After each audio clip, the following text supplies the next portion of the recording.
welcome everyone, especially thank you, Vindaji, for doing these classes and taking the time to speak with us. I think we're at an especially beautiful spot.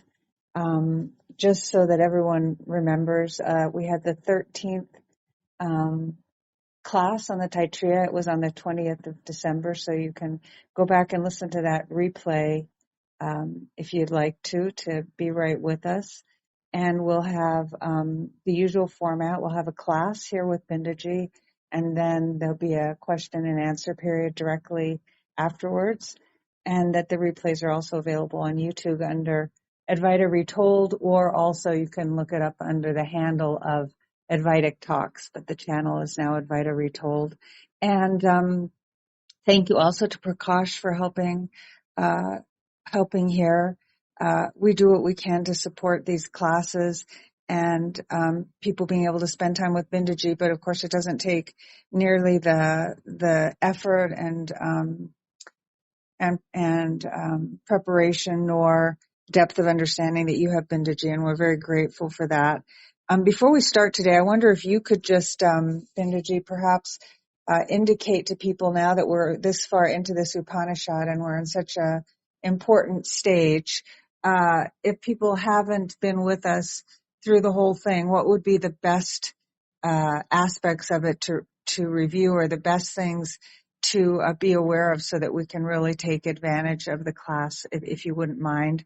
And I turn it over to Prakash if you want to add anything to that, and then to Bindaji to move forward. Thank you, everyone, for being with us. I have nothing to add, Amishi, so I'll pass it on to Binduji. Okay, thank you. Bindaji.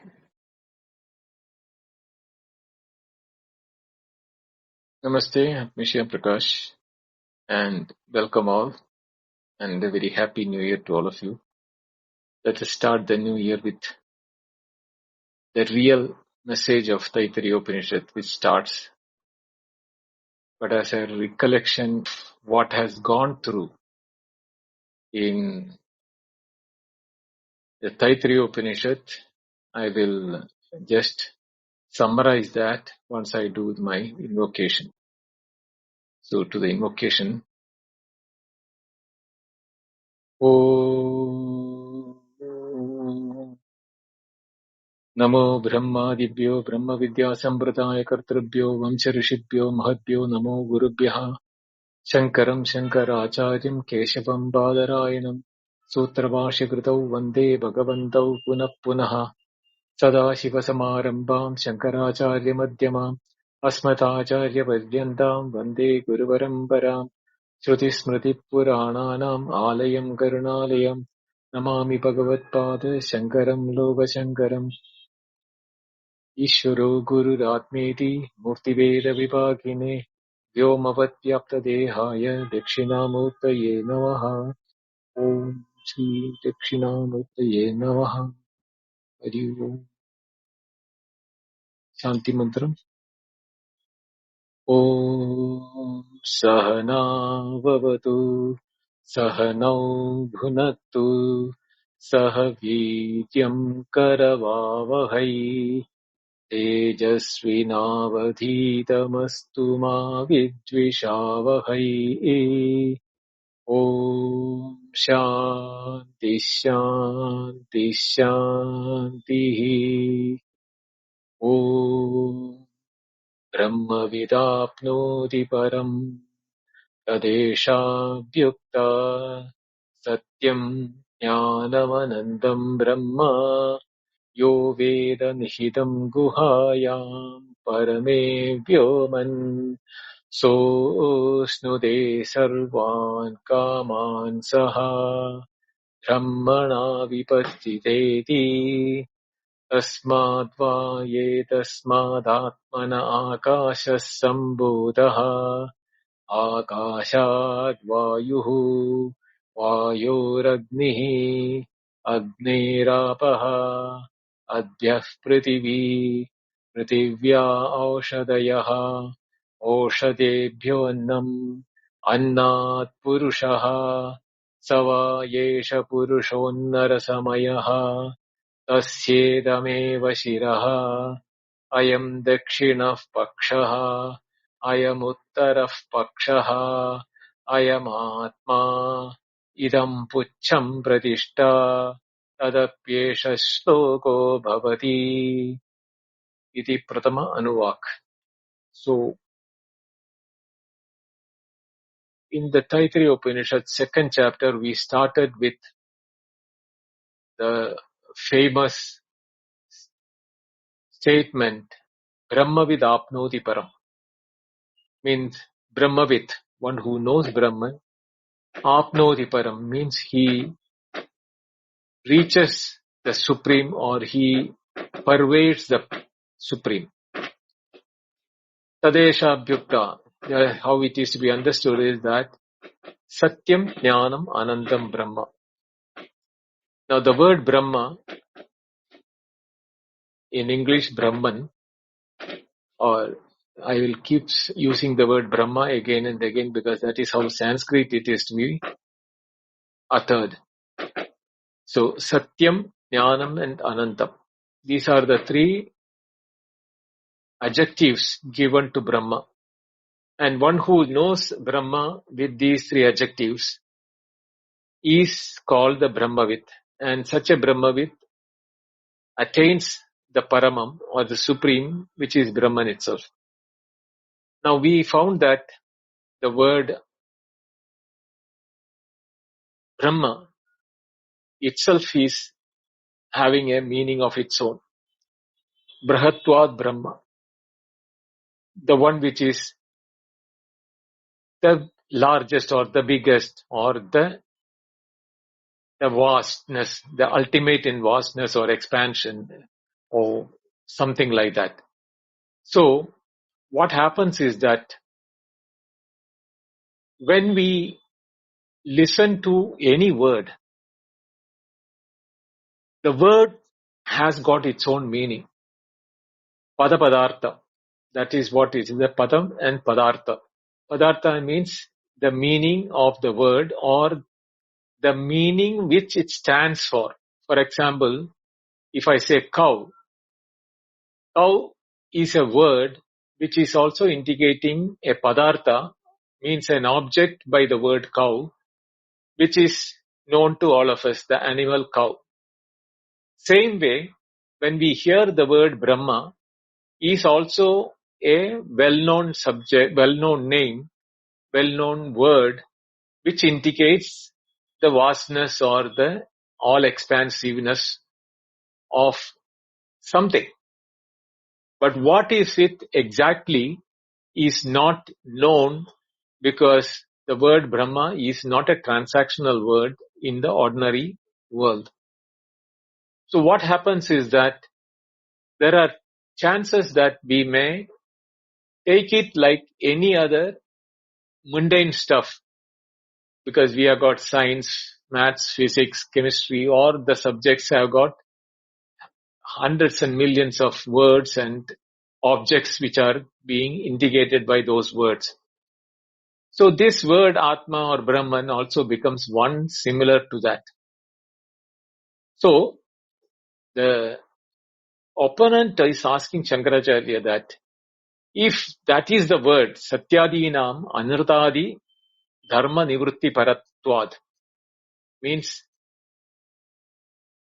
Anurtadi Dharma Nivrutti Paratvad, Satyam means the one which doesn't change or one which is eternal. Which doesn't change means it is eternal in its own nature. So, Satya Dharma Nivrutti Paratvad. Anurtadi Dharma means opposite of Satyam is Anurtam. So, Anurtadi Dharma Nivrutti Paratvad. By removing the abhava of potency to become a changeable thing, Visheshasya cha Brahmanaha Utpaladivat Aprasiddhatvad, like, like a lotus, which is now being given an adjective like a blue lotus, a big lotus, one which has got scent. So like that, Sugandhi, Neela, Mahat, Utpalam. These are the three words which are being used for to describe the lotus. Aprasiddhatvad. There is no prasiddhi for the word Brahma, or even for that matter the word Satyam. Why? Because in our transactional world, we have never seen anything which is Satyam. That which is permanent and unchanging. Even though the word sky, we consider it as eternal and unchanging, but as per what knowledge we have gathered from the Puranas and everything, this sky also gets merged in the pralaya or in the great dissolution, leaving nothing existing in this world, and the life springs back again with the sky coming into existence, in which everything else comes into existence. So there also we know that even though ultimately that we know that sky is the longest which we can imagine having eternity, but even that is considered as not the one ultimately Satyam, because that dharma of Akasha is also that in the time of dissolution, this Akasha also get dissolved in the pralaya or the great dissolution, and nothing is left. So aprasiddhatvad, like what? He is giving an example. Mrigadrishnambasis nada kapushpas krita shekara esha vandasuto ayati sasashangur dhanodara. This I explained it in my earlier class. These are all words which appear to be true, but have no real entity which is by the word indicating. For example, one who has taken bath in the mirage, you can never see anyone who has taken a bath in the mirage water. Nor can you say the Kapushpa Krita Shekara, one who is adorning the lotus of the sky. There is nothing called it is a lotus of the sky or a flower from the sky. And Vandyasuda, the son of a barren woman, is never a possibility. So these are all words with a shunyartha tataiva prapta. So all of them are in the even same way. The Satyam, Jnanam and Anandam all are also shunyartha, because they by themselves have no meaning of anything which is the pada padartha way. Like, it can indicate a object which is Satyam, no Jnanam which is an object, or we know Jnanam. How we'll explain that in the following section. Same way Anantam also. So all of them are, these are all Shunyartham. Shunyartham means words without any object to identify along with it. The word has no meaning by it. So Acharya says that, no, na lakshanarthatvat, because they are not words without any meaning, because they are the word which is indicative or of something which is beyond the words. Visheshanatve api satyadinam lakshanartha pradanyam iti avochama. Even though they are adjectives, visheshanatve api satyadinam, the words satyam, jnanam and anantam, lakshanartha pradanyam iti avochama. They have more relevance as a lakshanartha or an indicative meaning, is what we are saying. Shunya hi lakshya anarthakam lakshanavachanam. If it is shunya, then this would have been a futile part on the Upanishad to talk something which is futile. And that is not possible, because every word of the Shastra is having a meaningful purpose. And what is that? We will know it in the thing. Ata lakshanarthatvam anyamahe na shunyartamiti. Therefore, we are saying that apparently they may be shunyam, or without any object to describe. Satyam means there is no object which is Satyam. Jnanam means we do not know. We know Jnanam only which is changing in nature. Because every Jnanam is related to with an object. And as the object says that knowledge of cow has gone and replaced with knowledge of a tree. Knowledge of tree gets replaced with the knowledge of an animal or my relative or my friend or my food or anything like that. So, like that, if you look at that, they are, Jnanam is also having one which is not Nityam, which is part of the Satyam. So, when you say that you should take all the three together, Satyam, Jnanam and Anandam, there is no word, there is no Padartha or no object which can be indicated by these three words together. Satyadi arthai artatve tu no, Visheshana artatve api cha satyadinam swartha parityaga eva. By abandoning their independent meaning in the event of an adjectiveness, that when it is living and becoming an indicative meaning for Brahma, then only it becomes meaningful. Therefore, what it says that Brahma Shabdobi Swartena Arthavaneva. This word Brahma has got a meaning of its own. Brihatvad Brahma. We know that the one that is the maximum, having the extension, expansiveness, or all inclusiveness in it. So there is an Arthavan Shabda, that Brahma Shabda hai. Tatra Ananda Shabdaha. There is a particular thing about Ananda Shabda. Anandavatva Pratisheda Dwarena Visheshana. It becomes an adjective only when it is Pratisheda Dwarena, by negating Andavatvam. Andavatvam means which has got a end. That means changing. So the jnanam which we know in our transactional world is all having Andavatvam. Andavatvam means that knowledge has an ending. When I know a flower, I do not know anything else.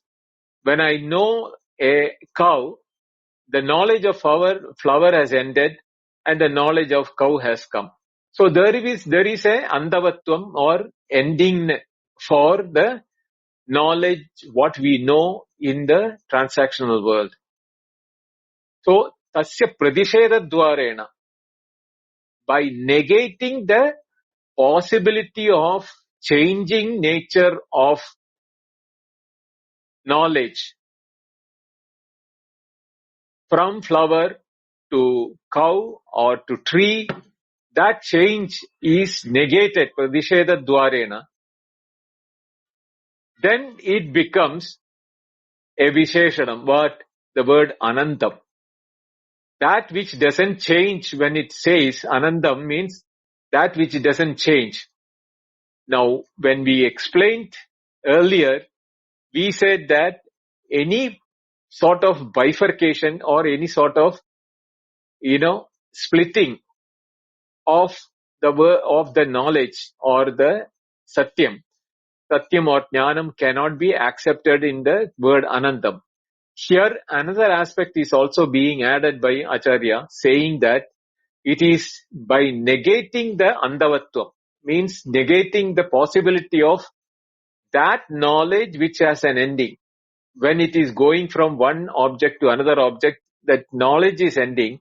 But here it is becoming an adjective only when it is that knowledge which doesn't have a change or which doesn't change along with the object changing. Satyajnana tu shabda tu swartha samarpaneneva visheshna bhavata. Both Satyam and Jnanam, by their own independent meaning. Satyam means not anurtam. Jnanam means chit, knowledge in purity, not the one which is changing along with the objects which is changing. So, Swartha Samarpanena eva Visheshanata Bhavata. Now, when it is being told that these words have got their own adjectiveness as well as they have got an indicativeness, then we are now coming to know a word called Brahman. But what happens is that our tendency of the mind is to understand any word which gets replaced with anything when we know something else. So what happens is that the Brahma Shabda becomes another word like cow or tree or a flower or anything else. Because when we are thinking about, say, the flower or the tree, we are not remembering about Brahman, or we are not having the knowledge of Brahman. So Brahman becomes another object, which is part of the mundane life or the transactional world.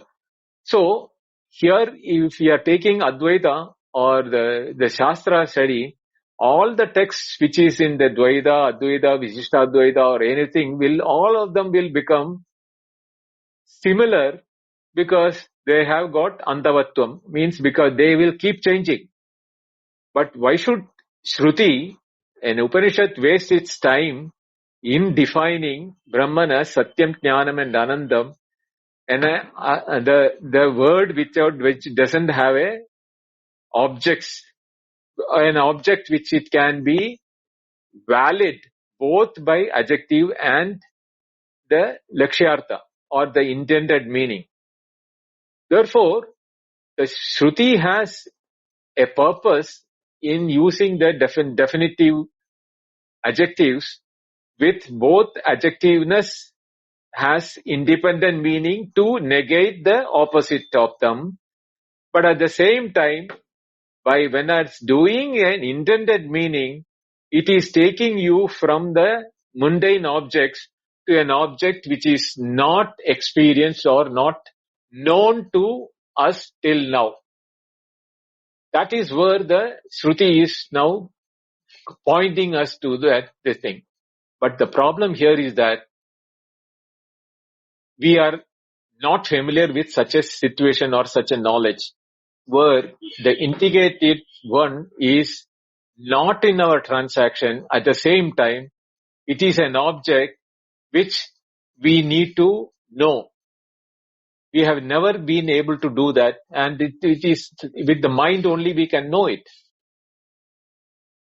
To ward off an event or to prohibit the ordinary mind from getting into such a situation where it confuses with a mundane object. Why? Because the Shabda, Brahma Shabda has got a meaning of its own. So that is the potency that we all will take that as the meaning, even though Satyam, Jnanam and Anandam has to be applied simultaneously, yet objectification of Atma or Brahman is the highest possibility that can happen. That is the place where the Shruti is taking special effort in the same Anuvaka, first Anuvaka, by saying that Tasmadva etasmad atmana. Now this word Tasmad, etasmad, both have the same meaning, and that is being repeated. Tasmad and etasmad has really, by repeating it, it has not done any good, because punarukti or repetition is unwarranted in the Shastras.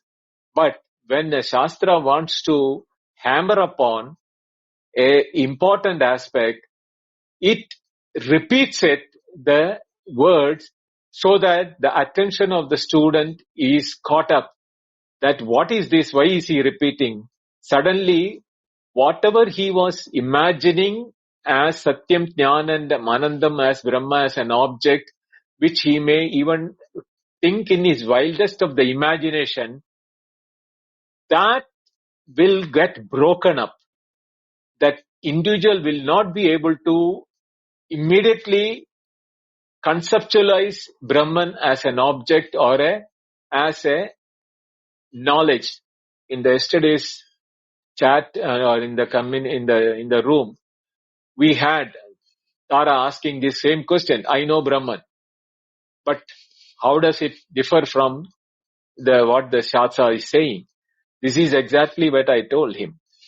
This word, etasmat, atmanaha, the word atmanaha is used. Iti brahmani eva atma shabda prayogat vedituhu atma eva brahma. By knowing Brahman as an object or anything else is not going to help anyone, neither the teacher nor the student or anyone who is hearing it. So the Upanishad purposefully drops the addressing of Brahman as Brahma in the scripture itself and replaces it the word Atmanaha in place of Brahman. That is, Brahmani means in Brahman, Atma Shabda Prayogat. In the place of Brahman, the word Atma Shabda, when it is being used, Vedituhu Atma Eva Brahma. Now the listener will have to think about why does the Upanishad say that I am Brahma now? Atmanaha. That word, when it is used, we all know what is self. We have got a conceptualized idea that I am so and so by name, and I am so and so by body, mind, intellect, complex, or whatever may be the adjectives which we think we are having with the decoration of degrees and titles, engineer, doctor, etc., etc. All of them we know. So Brahma will become one more adjectives to be added, that Dr. Brahma so and so, or engineer Brahma so and so will be the way in which we will think about it. But when it is being said that Atmana Vedituhu Atma Eva Brahma is the purpose for the Upanishad, now you have got yourself as so and so with the name and adjectives, etc. But the moment you say that it says, the Upanishad says that this Atma, what you think yourself, is Brahma, which is Satyam and Jnanam and Anandam. But my own experience about myself is that neither I am Satyam, because I have changed from million times from my childhood till now, and every day I am changing, so I am not Satyam. Jnanam, I am knowing as Jnanam with all the objects with which I am knowing as I am the knower of so and so, I am knower of flower, I am knower of my body, I am knower of my food, I am knower of my parents, I am knower of my relatives, I am knower of the world, I know science, I know chemistry. All those things are my jnanam. But here is a jnanam which is anantam also, where andavatvam, that knowledge should not have an ending. But all the knowledge which I have, till now what I said is that from I am the knower of so and so, all the knowledges are having objects and they keep changing. Therefore they are not anantam. So then why is the Upanishad taking all the effort saying that Atma in place of Brahma? In the same Upanishad, Taitareeya Upanishad, it comes, say, Etam anandamayam atmanam upasangramati. Etam, in this manner, Anandamayam Atmanam. So here the Anandamayam Atmanam is used. The Atma, the self is Anandamaya. Means it is full of bliss. Anandamayam means full of bliss. But I do not know myself as Anandamayam. I know myself as I am having happiness, momentary happiness when something of my liking comes. But most of the time I am unhappy because I am not able to achieve some things. I am not able to enjoy things. I have got diabetes, or I have got VP, or I have got sickness, I have got that, or I am not wealthy, or I am having hunger, or I am having so many things where we are not Anandamayam at all. We are not in a completeness of bliss. But here says that etam, in this manner, Anandamayam Atmanam Upasangramadi. You are entering. Upasangramadi means you are entering or pervading that Atma which is blissful in nature. Blissful means complete. Anandamayam Atmanam Upasangramadi. Idicha Atmada Darshayati. That is the way in which the Atma is being now described by this Upanishad. How can I ever know that Atma is Anandamaya? I have no Brahma or Atma knowledge which is Anandamaya in my experience. From childhood till I remember all this very moment, all my experiences are transient, some giving temporary happiness, but most of them giving unhappiness.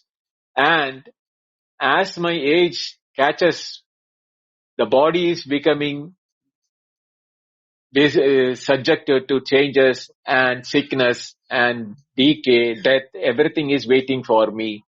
So where is the blissfulness of myself, the Atmanam? What we are talking about is that Swarupa. My nature is blissful nature.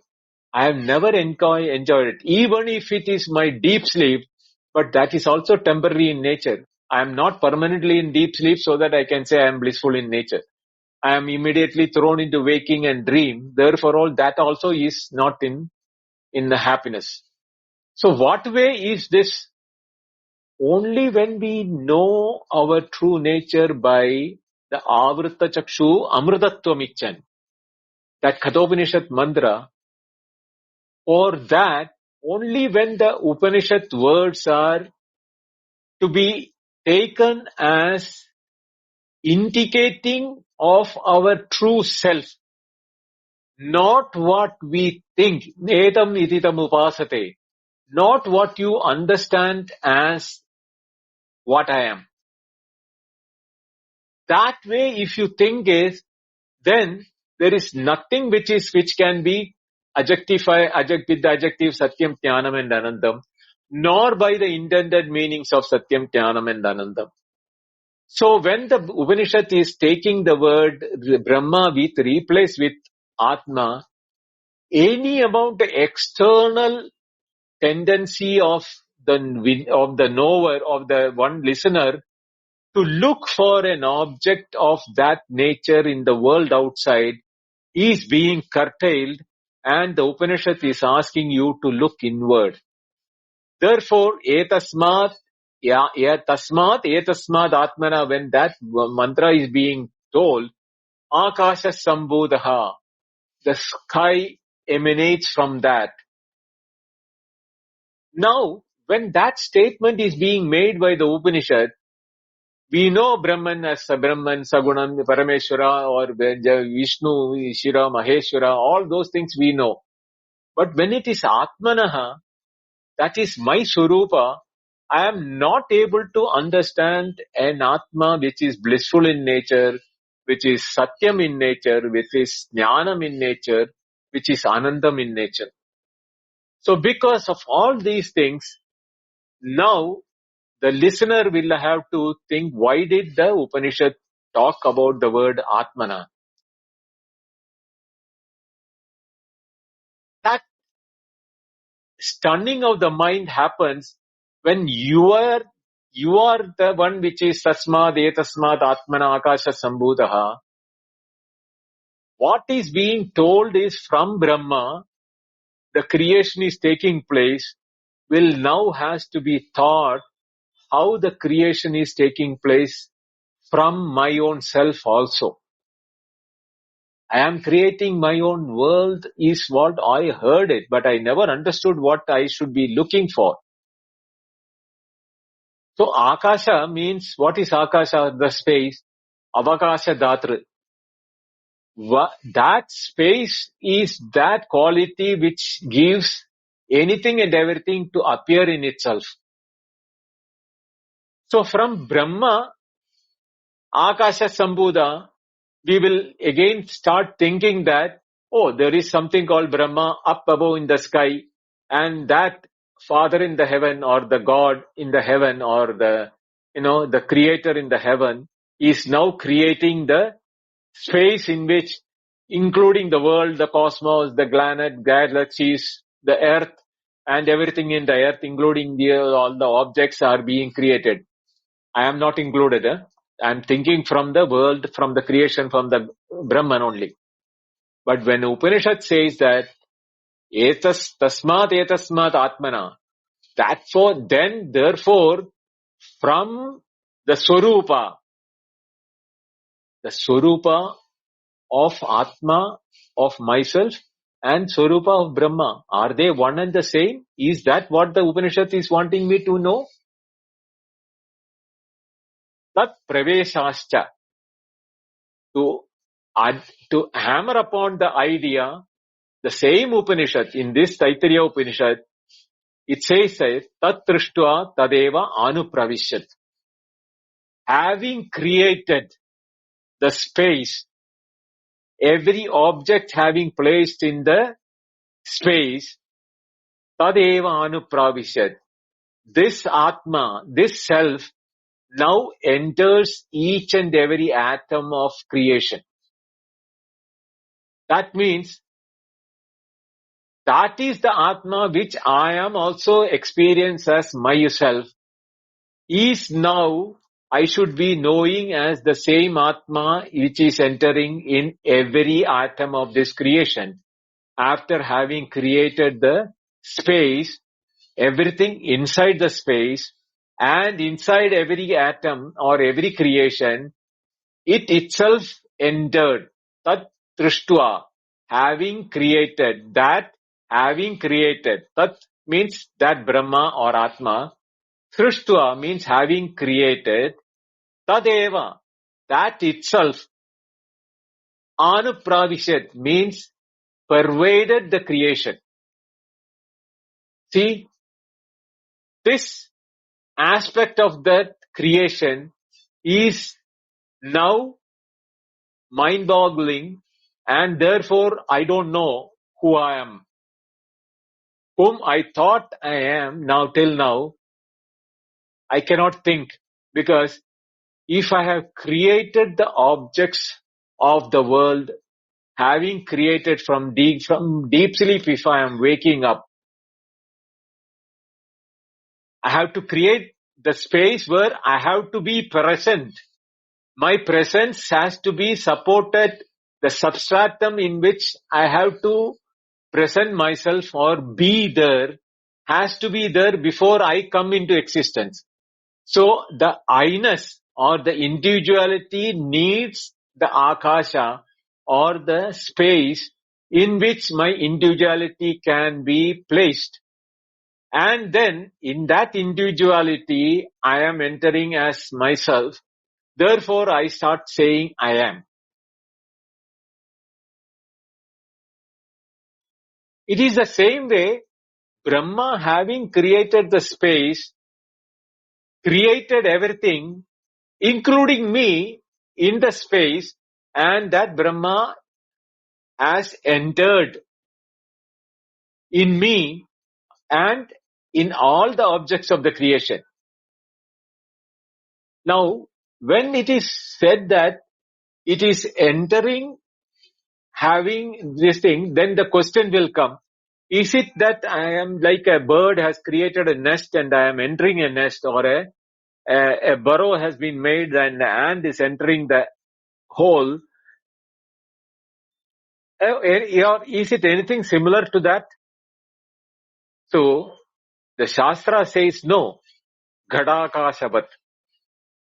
The space is now entered inside the pot space, inside the pot to become the spot space. Actually, the pot has come inside the space, occupying the space, and it also encloses a space. So the space has not been created inside the pot. But when the pot came up inside the space is now enclosed inside the pot. Same way, the dependency of now the space is not of the pot, On the contrary, the pot is now dependent upon the space for its own existence as well as for the space inside it. Imagine the bird created the nest. The dependency of the bird is now inside the nest. On the contrary, if I say that it is the bird's nest, the moment I say it's the bird's nest, the nest becomes that of the bird, and the bird becomes the owner or the holder of the nest, even though it is residing inside the nest. So we have to bring a simile which is both pot or the bird in such a way that we are creating the space, and having entered the space, we become the enclosed inside the space, becoming now the space is surrounding me. But actually I have created the space and I have entered the space. Now how do I understand this? Imagine our dream experience.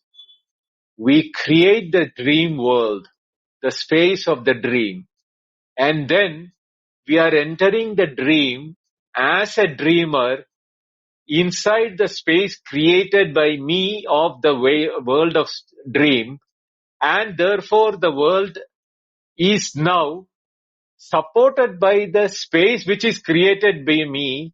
That space is also having the Swarupa Atma. That Atma can never be different from the dreamer who is having the Atma. That Atma of the dreamer and the Atma of the dream space is one and the same. But the dreamer will not be able to identify himself as the dream space, nor the waker can identify the waking space as the waker's space, because we are not able to identify or know our own Atma. We can know everything else in the world, but not ourselves. The Upanishad is getting into the detail. I don't want to jump the gun and give that right now itself. So we have to understand, how does this phenomena happen? If we think as a creation by somebody else like Brahma, which is an object outside me, then that creation cannot enter me. That creator cannot enter me because I am separate from him. How can he create and enter in me or enter all the objects which is being created in the space? To know that, we have to understand the dream experience or extrapolate the dream experience to our own waking experience to understand how from the deep sleep, when I create the space of the waking and enter the waking world as a waker, and now I am separating myself out of the space which I have created myself. I created myself. I created the space first. I entered the space as an individual, and having separated out from the space, now I have unified me into a unitary thing, and everything else inside the space as separate from me. This separation, the andaram, or this differentiation between myself and the world of objects inside my experience of the world space, is what is being negated by the Upanishad statement, tat srishtva tadeva anupravishyat iti cha tasya eva jivarupena sharira pravesham darshayati. Tasya eva, the atmanaha eva. This self, which is my true self, not what I think I am, not what is my adjectives are, not what I know myself as, no. My Swarupa, Jiva Rupena Sarira Pravesham Darshayati. as the individual Jiva. Now, the whole definition of what the Upanishad is going to explain will have to be taught from our individualistic experience, not as a theory being taught like physics, maths and chemistry, where we learn anything and everything about the 100 million things about the world outside, but never about ourselves. But here is one philosophy or one teaching where it is going and asking us to look from our own experience of creation, our own experience of becoming what we are. Not knowing what we are till now is to be negated and substituted with that knowledge which will now become knowing to us, what the Upanishad is going to explain to us step by step. That is what is the method in which we have to now tag our line and replace with what all we have assumed and learned about it, including about Atma, Brahma, and every detail of it till now we have. Ataha vetituhu swarupam Brahma. Therefore, when the Upanishad made a substitution Brahma with Atma, it is not without a purpose. It is the only purpose is to substitute that Brahma and Atma are identical. There is no differentiation. This is what the Dvaitis, Vishishtadvaitis or all others are unable to understand. Why is this Upanishad making this shift from till now what has been told with us Brahma with Apnoti Param, it can be with also substitute with Atma with Apnoti Param. It is the same thing. So therefore, we should now change our approach to the understanding the Upanishad with the Brahma word to be substituted with our own Swarupa. Each one of us, what we have not understood our Swarupa is what is going to, Upanishad is going to teach us. And that is what is going to be our focus and anchor with which we should be able to tag the line of the Upanishad to know Brahman and Atman. Otherwise, this Upanishad becomes like any other physics, maths and chemistry. Why should this Upanishad take all the effort to give a Brahman, which is a third party object or an object in the world, which can be, which is that one subject which none of the sciences, philosophies or chemistry or the mental psychology or anything which has not been taught us is about our own nature. What is our nature? None of the books in the world outside has ever divulged or tried to express it. Only Upanishad is the one which is taking the effort and the courage to tell what is our Swarupa. And for that, it is taking a calculated risk as well as effort so that one who has understood the method of the Upanishad and the meaning with which the Upanishads want us to tag the line and to follow the teaching, only to such a person the Upanishad becomes fruitful. Otherwise, it will be like any other 100 million books which you have studied. Anandaveda bahuvetittavyam. Alpascha kala bhavascha vitnya. Yat sarabhudam tat upasitavyam. Idahamso Shrirambu Mishram. Or Yaduktam Grandakodibihi. That the 100 millions of books which are available in Indian Shastras or the methodology of Vedanta, Vishishtadvaita, Dvaita, all of them put together. If you don't understand the Upanishad the way in which Upanishads you want you to understand, when it is substituting the Brahma word with the Atma word, you are not understanding the purpose of the Upanishad, but you are going to learn like any other Shastra. You will become a Shastravit, but not Brahmavit. By becoming Shastravit, you will be able to talk about all the Vedas and Puranas and the Upanishads and etc.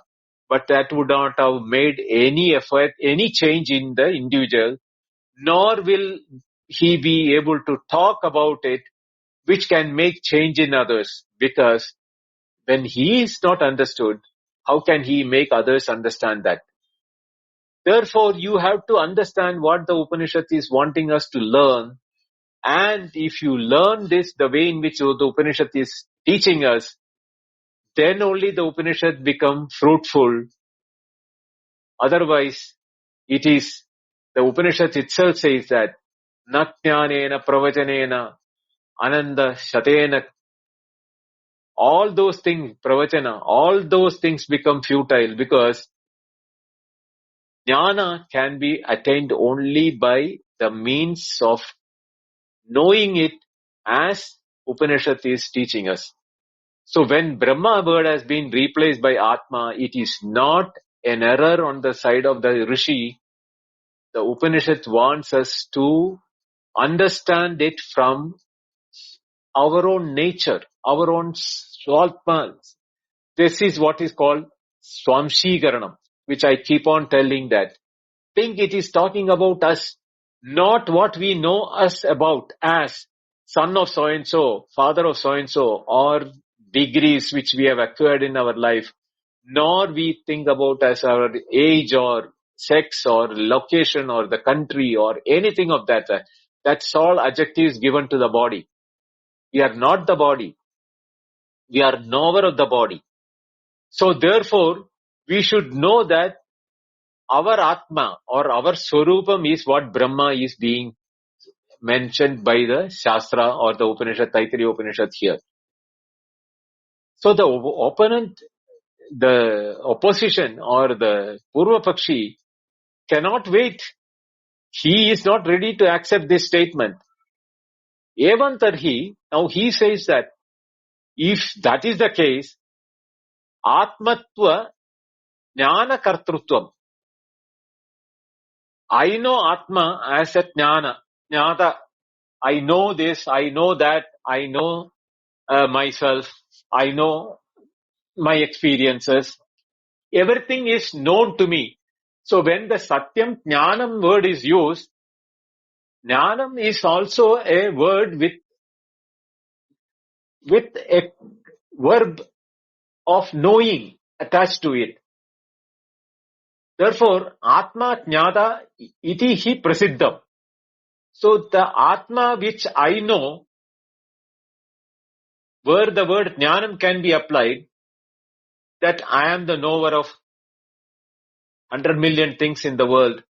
I know everything which is, I am knowing my experiences, I am knowing my happiness, I am knowing my sorrow. All those things are internal, yet I am the knower. Therefore, the Atma Jnata. Jnata means, it is also the word Jna is the verbal root. Jnata means one who knows or one who is knowing. That is the prasiddham. Even the Upanishad uses the word sa akamayata. He desired. That means he is knowingly, he knows, therefore he desires. Sa kamayata. Same way, sa aikshata. We studied this in the other Upanishad. He willed, let me become many. Bahusyam prajayeti. Let me become many. So these are all showing that knowledge and the desire after knowledge is being what the Upanishads are also talking about. Iticha kaminoho jnana kartrutva prasiddhi. Every word jnanam, the word jnanam has got a kartrutvam. Means there is a knower or a subject who has the potency to use the word jnanam. Therefore, jnana kartrutva prasiddhi is what is known in the world as maximum, and we do not know anything other than that jnanam. The moment we use the word jnanam, we know only kartrutva prasiddhi, means as a knower. I know my deep sleep, I know my waking, I know my dream, and everything inside the waking, dream and deep sleep Even as a witness, I am knower. So that it is that ataha jnana kartrutvat napti iti brahma iti ayuktam. So when you said that jnana is nepti, avabodha, jnana sadhanam. This is the word definition what Shankaracharya gave in the beginning. So therefore, jnana kartrutvat, because it is a jnana kartrutva, that is the knowership, is there hidden in the word jnana. Jnapti iti brahma, the pure knowing or the awareness. In Hindi, in the word in Hindi or in the vernacular language, the word bodham means knowing, awareness, consciousness. All those things will become unfitting for the word Brahma, because Kartrutvam is the Brahma also will become an individual like me and you who is knowing his own activities. But he cannot be Nepti. Nepti means pure knowledge. Anityatva prasangacha. Anityatvam, that Satyam, Anurtam. It will become Nityam and Anityam. Because every knower, the knower knowing anything is within the time span. Then that is replaced by one object to another object, which I told you earlier. Therefore, Anitya Prasanga means the eternity or the Anandatvam, Andavatvam, Prasishedam, the negation of ending cannot be done in the case of Brahma, because every knowledge of the object, as the object changes, the knowledge also changes. Therefore, it is not Nityam. And it is not a knowledge, pure knowledge, because I know knowledge only always as a subject who is knowing something. Yadi nama jnapni jnanam iti bhavarupada brahmana tadapi anityam prasijjeta. Now, if you say that bhavarupa, jnana bhava, jnana sadhanam, that is what you mentioned is of jnapti jnana, jnapnihi jnanam iti bhavarupada. It is the bhavarupada, means jnana bhava, bhava sadhanam. We heard this in the earlier classes. If we take it that as brahmanaha, of Brahman, tadapi, even that becomes anityam. Why? Not only anityam, paratantrim cha. Then why paratantrim? Tatvartanam karakapeshatvad.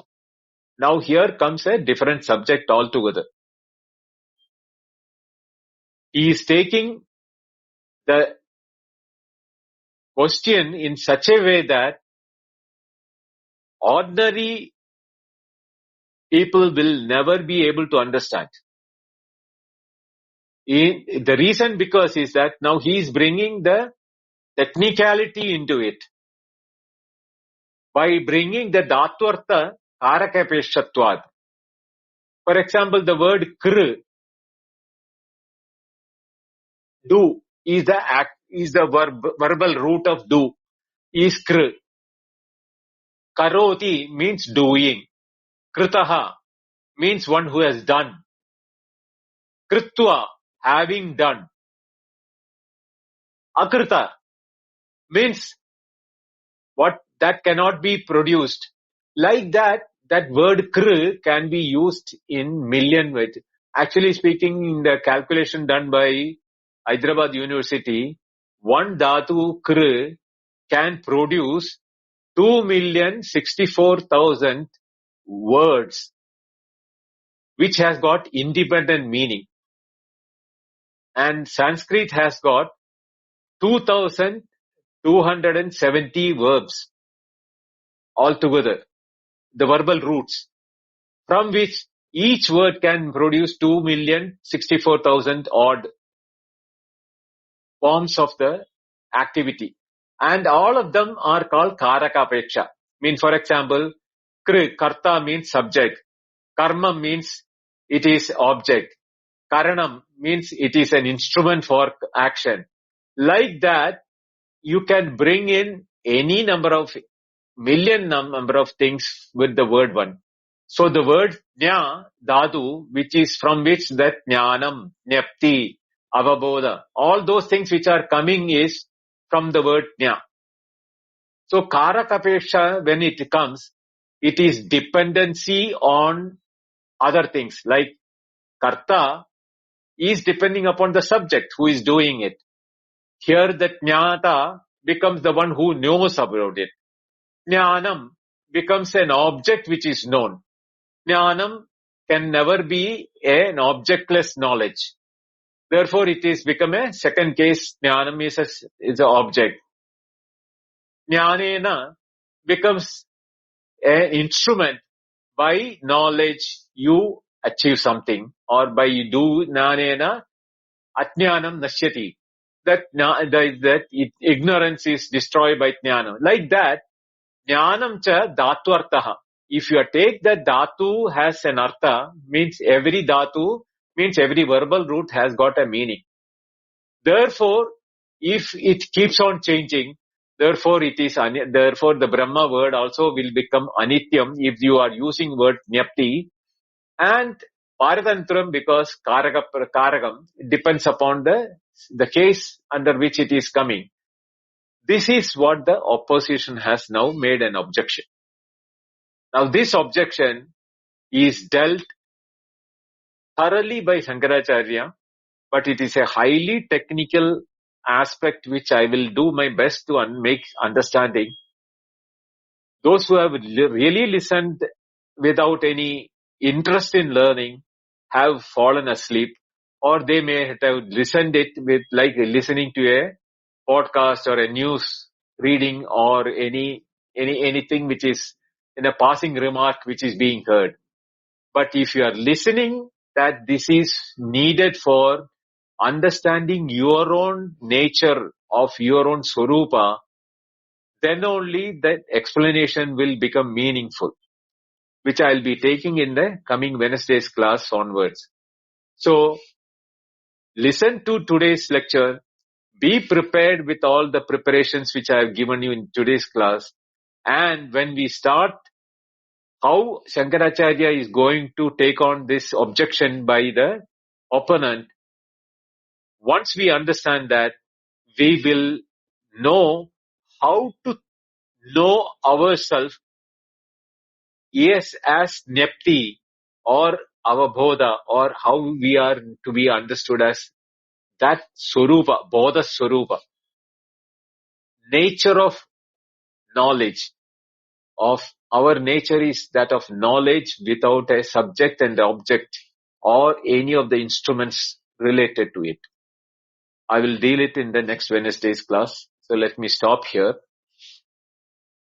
Om Sahana Vavatu Sahanau Bhunattu Sahaviryam Karavavahai Tejasvinavaditamastu ma vidvishavahai.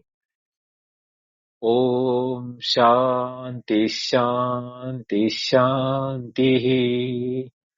Om Purnamada Purnamidam Purnat Purnamudachyate Purnasya Purnamadaya Purnameva Vashishyate. Om Shanti Shanti Shanti. Harihi Om Shri Gurubhyo Namaha. Harihi Om. Thank you. Dhanyavada.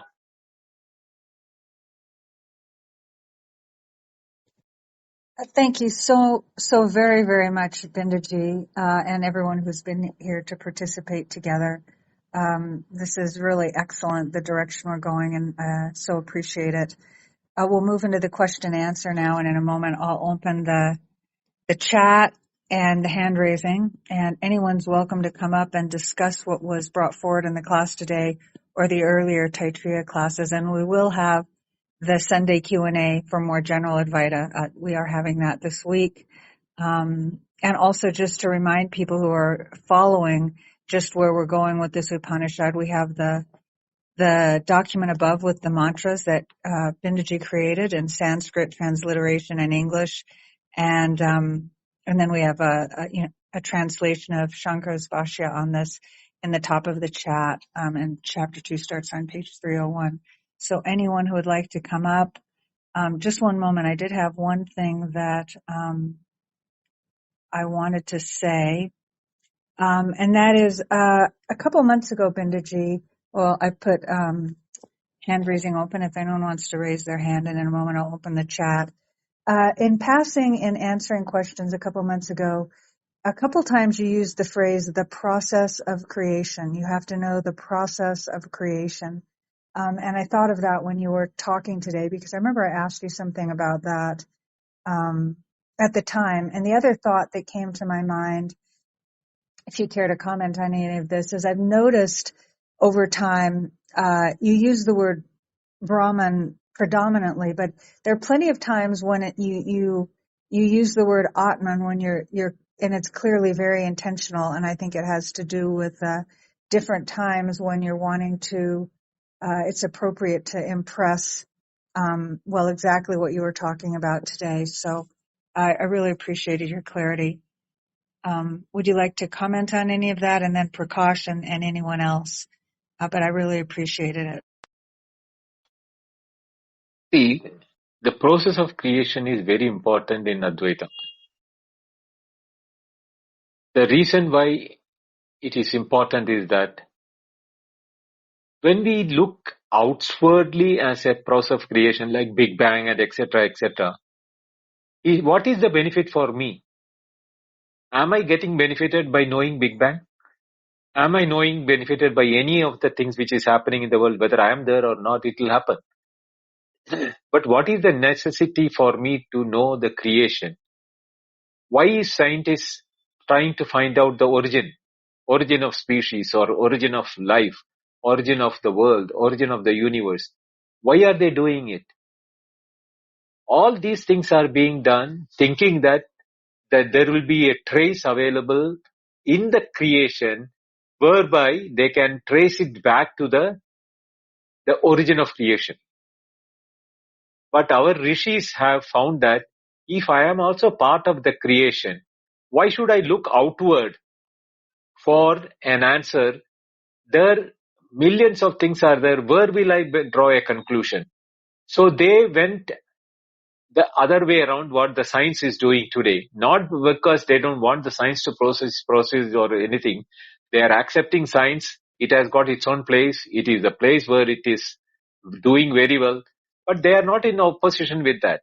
But their purpose of finding the source of creation, which includes me, I should have the answer within me or in me, which I should be able to trace it back to the origin. So that can be done only when you are looking as yourself as Atma, as the part of the creation, and that cause of the creation or the process of creation should have left the traces in me also, that I can trace it through me to the origin of the creation. That way, when we bring the two together, the origin of creation and myself together into one platform, then only it will become meaningful. Otherwise, it will be like doing a scientific research. This is the reason why the Upanishad is addressing this. And when I make the shift between Brahman and Atman, is with this mind. When I'm talking about Brahman, it is talking from the point of view where you have to look it as a what you call externalized thinking. But the moment I say that Brahman and I substitute, or when the Upanishad substitutes, or where I am using that in my explanation, Atman, immediately the shift should take place from the externalized looking to an inward journey. That is where the importance lies. Unless you take the inward journey, any amount of searching in the world outside, millions of years have passed, millions of life have been spent in this world. They have not been able to find out the source.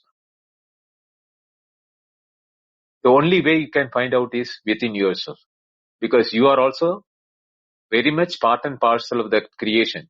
So instead of searching for atoms and the quarks or the dark matter or the dark energy and everything is there inside you also equally available. So when you are searching outside, if you are doing the searching inside, the problem is that our externalized mind can never do an internalized searching. For that, we will have to transform the mind or transform our way of looking into the world in such a way that the journey has a different meaning, direction, and target. Then only it will become fruitful. This is what I have been telling in whichever class I have mentioned any question that had come. I have answered this in the same direction in which you should look at it. And then only we will be able to take a proper direction and the right direction.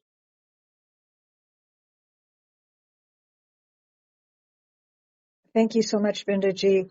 We'll go in the order that people came up. Prakash, though, first, did you have any comments on today's class? Yes, first of all, a profound thank you to Binduji for guiding us through that nuanced aspect of how agency is a predominant intruder into the inquiry of self. So it is very, very profound. So I first want to thank you, Binduji. The question I have is, when you say Atmani Brahman, but you also went into the depth of the dhatus. So in terms of its, because we know that there is no name and form associated with these, and it's deconstructed. But in terms of its import of language, how is Atman and Brahman differentiated? Or in terms of the communication? That's the question I had, Binduji. See, in terms of the verbal meanings of Atman and Brahman, Brahman is Brihatvad Brahma, which is the most encompassing thing where nothing is excluding out of that. Now the word Atma comes from a verbal root which gives the meaning that it spreads everywhere.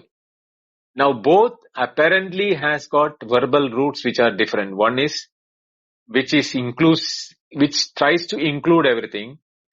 The here is one word which is expansive, showing the expansion.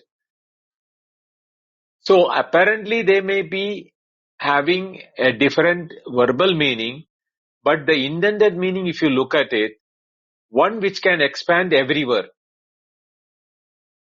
is the one which is also holding everything inside it. There is no difference between the two in the intended meaning point of view. But the word Atma has got another meaning which is transactionally used as myself. When we say that I, the word I is indicating about myself. But my knowledge about myself is not about my self, but myself as name and form and adjectives. Not about myself, the self of mine. That is not ever a question to any one of us until we are asked by the Upanishad to find out, or the masters ask you to find out. Till then, the self of mine is never an object which I am interested in. I am interested as myself, as father, mother, or children, or doctor, engineer, or scientist, whatever may be the definitions and our professions, and all the desires and aggrandizing and consumption and everything put together. I am a consumer of all the knowledge which I am acquiring, but never the one behind all this is never even in the wildest of the dreams we ever ask ourselves that question until you are exposed to Advaita and Upanishads or masters who are talking about it. So both Brahman and Atman are identical in their intended meaning. Their transactional world meanings are different. One shows which the Brahman word is where nothing is outside it. And Atman is the one which occupies everything. Because everything has got Atma in it. Even an atom has Atma in it. A paper has an Atma. And an ant has an Atma. A rock has an Atma. A grain of sand has got its own Atma. So Atma is there in everything. Therefore, tat trishtua tateva anupravishad, when the Upanishad says that having created anything, it occupies that. It created itself, anything inside it, and then it occupied. Now, this is something which we have never seen in our transactional world. Something creating something and occupying itself. In totality, not part of the creation. A bird creating a nest or a man building a house will occupy a part of the creation, but not full. Even and even the wildest dream, we cannot think about any creation by human beings in which the human beings is occupying the entire created. No. So the example which is used is the pot and the space. The space gave the permission for the pot to be an object present in the space, using the space. After having created the pot inside the space inside the pot is also occupied by the space, not only the inside space, outside space, and in between the body of the space, pot also is in the space. Therefore, where will you put the space? Similar is the way Atma Akasha Sambhuda. When Atma creates the Akasha in the dream space is created. In that the dreamer is placed. The dreamer is part of the dream. And inside the dreamer has got now an Atma of its own. So the dreamer now thinks that he is the dreamer. He forgot about that he is the one who created the dream space. Same is the case with the waking also. So to understand this is what the Upanishads, principle of the Upanishad is to make us think from our own experiential knowledge about our own life, our own being, our own existence.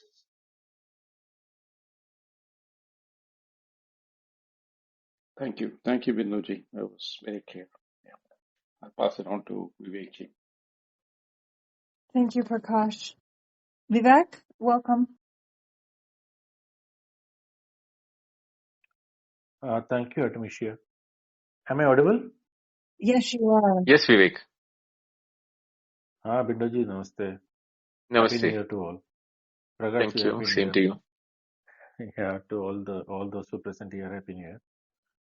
Bindoji, after hearing to your talks actually today, there is one thing which came to my mind, or it was there from the beginning when I started learning all these things.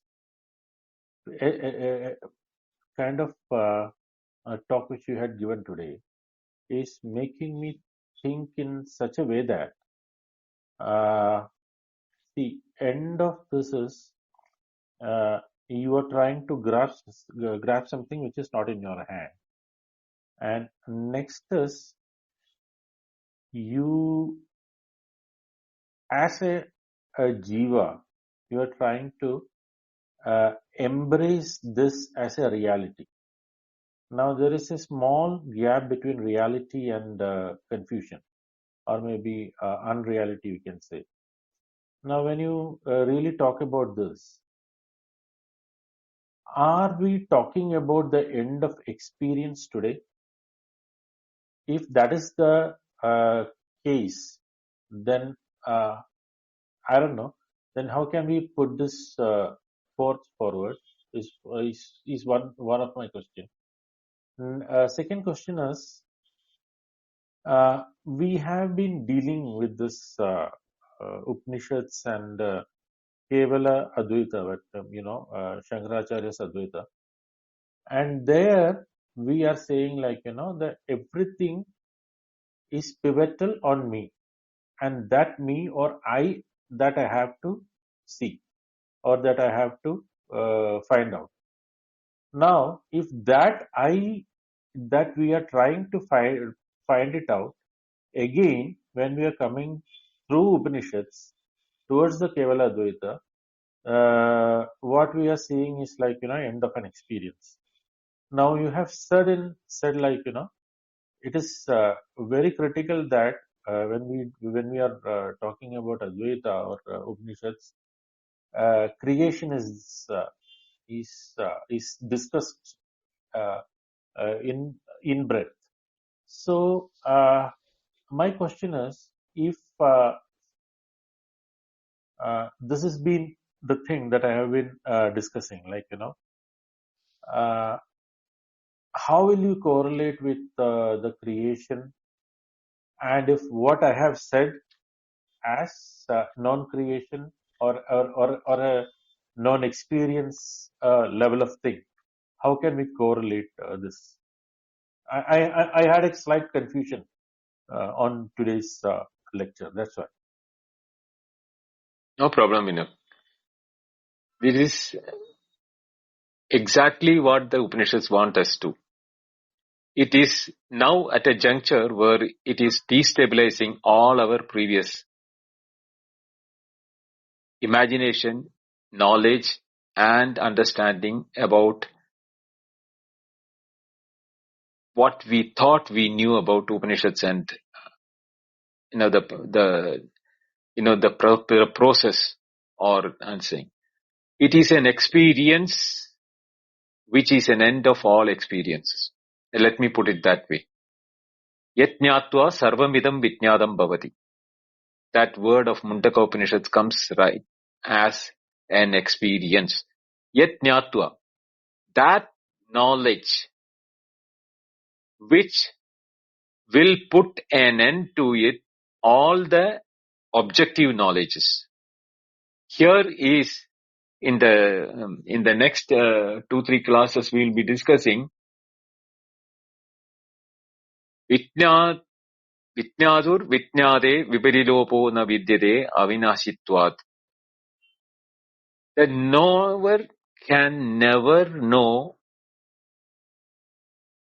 the knower itself, because what knowledges we have has got vinasha.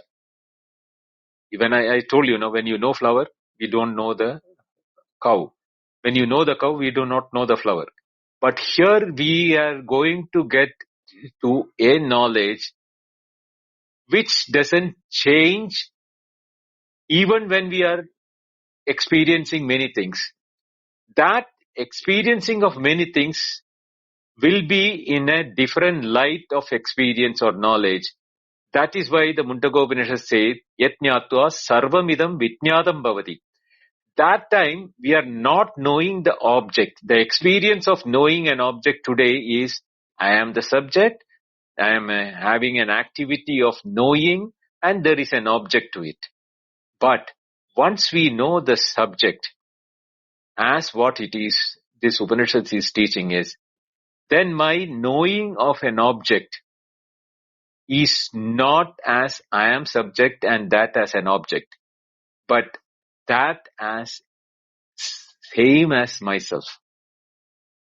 I don't see the object as separate from me, but I'll see it as having a name and form, but the Swarupa or the very nature of that object is the same nature which I am also made of. Now I am also having name and form and therefore related adjectives. I am seeing you as Vivek with a name and form and adjectives to yourself. So you are an object and I am the subject. But the moment I look to you from the knowledge of my own nature, I see you as myself with a different name and form, but yourself and myself have no difference. The substance, the substratum on which you appear and the substratum on which I appear is the same. That is why the Chandogya Upanishad mantra says, no, yatra na anyat pasyati. We are not seeing anything other than ourselves. Yatra anyat shrunoti, anyat vijanadi. We are not hearing or knowing anything other than ourselves. That sarvatma bhava means what it is meaning is that sarvatsya atma, atma of everything includes my atma also. So that this differentiation between what we are having, I am separate and everything else is separate from me, will be the end of experiences. You are right. It is an end of all experiences. But that is an experience by itself where it supersedes all experiences with a different set of experiencing where you don't find the differentiation. That ekatvam anupashyata. That word Upanishad says, no, ekatvam anupashyata. I mean, that ekatvam, the oneness or the sarvatma bhava is what we are all going to achieve when you are doing this knowledge of knowing oneself. In both ways, if you look at it from the mundane purpose also, or from the point of absolute purpose, absolute nature, both are not separate. They merge in such a state that there is only one thing. Neha nanasti kinchana.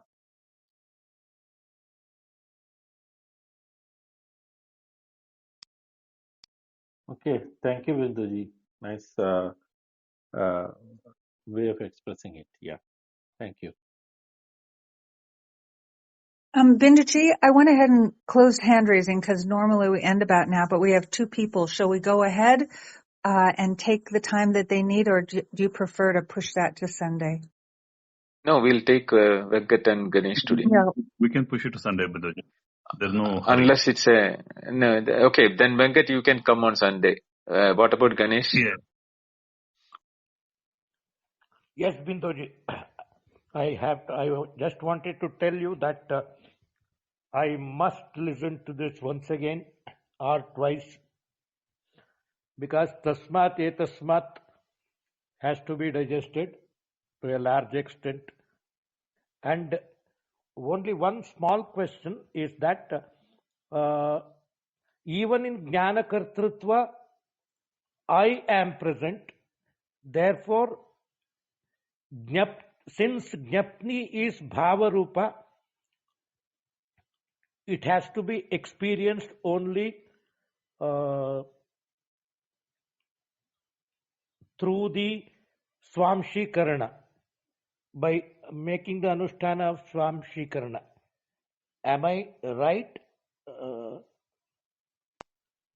Yeah, you are right. That inward looking, the Swamshikaranam or Avrita Chakshu, what has been told in the Kathopanishad, both are indicating the same thing, that Atmanaha, when it is being told, you should not be thinking about a Brahman in the sky or up above in the heavens who is doing the creation. No. Yeah.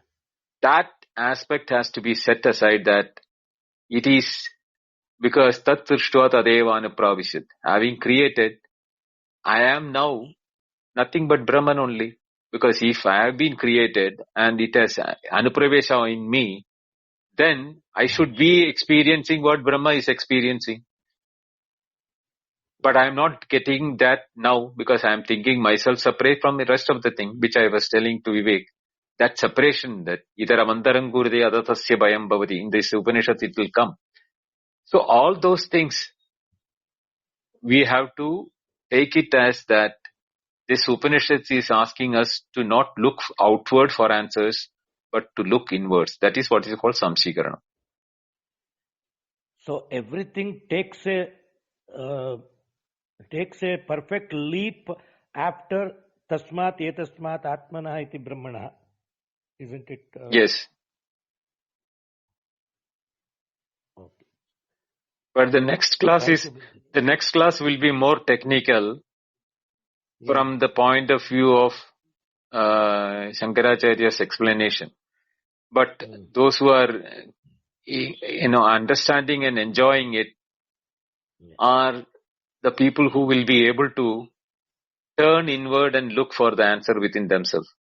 Otherwise, it will be like listening to a radio broadcast or a news or watching a television or a podcast. It will not make any good to anyone. No, that's what I could feel in today's class. Slowly you are pushing us into ourselves, or these explanations, one after the shloka. Slowly it is pointing and concentrating about our own self. Yes. Thank you, Binduji. Thank you very much. Thank you, Ganesh. Thank you, Vivek. So thank you, everybody. Thank you. And to let people know, looking forward to seeing you on Sunday, Venkat. That was kind of you to take the question and push it to Sunday. So as usual, 8:30 p.m. IST on Sundays, which is 10 a.m. Eastern, we'll have a more general Advaita Q&A, but people who have questions on this Upanishad or other classes we've had, you're welcome to bring those. So we hope to see you for that. If you're new to these rooms, please join this house because we have rooms Wednesday, Friday, and Sunday at 8:30 p.m. IST. Weekdays, it's classes. And what else? Remember that there is a English translation of this Upanishad and several others in the top of the chat. If people want to look ahead to get an idea of what Binduji will be covering next time, although I have to say that for me, Binduji, your teachings are worlds apart and so crystal clear and beautiful compared to anything I've ever found before. So with all of that said, then, thank you so much, Binduji, and everyone for being here. Prakash, if you have any closing comments, and then Binduji can close the room.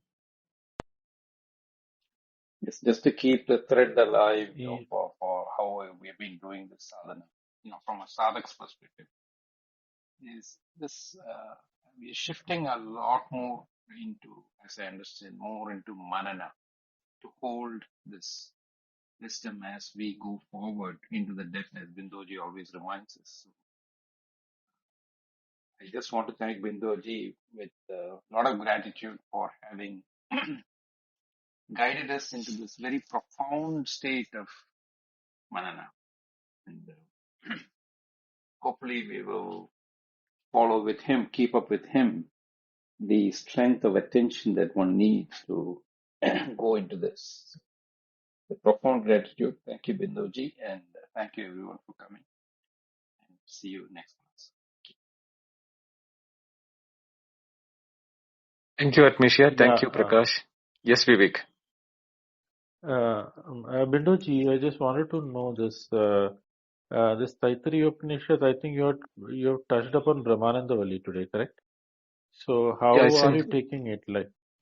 So how are you taking it, randomly, or you are taking it as each anuvakam? So what exactly it is? I completed the Shiksha Valli completely, and there I didn't do the Shankara Bhashya. But in the Brahmananda Valli, I wanted specifically the Shankara Bhashya to be dealt in detail for the nuances and taking the thought process as Shankaracharya wanted us to understand that. Otherwise,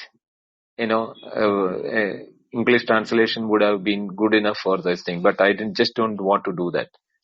So I thought Brahmananda Valli onwards, I'll follow the Shankara Bhashya wherever it is important for the aspect. Only those places I'll take the Shankara Bhashya support. Other places, depending upon the Shankara Bhashya only, but I'll concise that and will not read word by word meaning and explain it.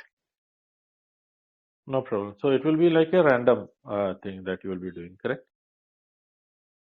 No, I'll be completing the whole Upanishad, but Shankara Bhashya in detail will be at random. Okay, fine. Fine, no issues. I just wanted to know. So, thank you. Right. No problem. Yeah. Okay. Thank you, Vidhuji. Okay, Yeah. thank you, Vivek. Thank you, Venkat, for postponing it to Sunday. Thank you, Ganesh. And thank you all of you for who have listened. I sincerely request you to go through this replay once again before you come to next Wednesday's class, because the thread will be clear and you will be able to follow the class only if you are, listened it to at least once. Thank you all. Hari Om. Good night. Very good night. Hari Om.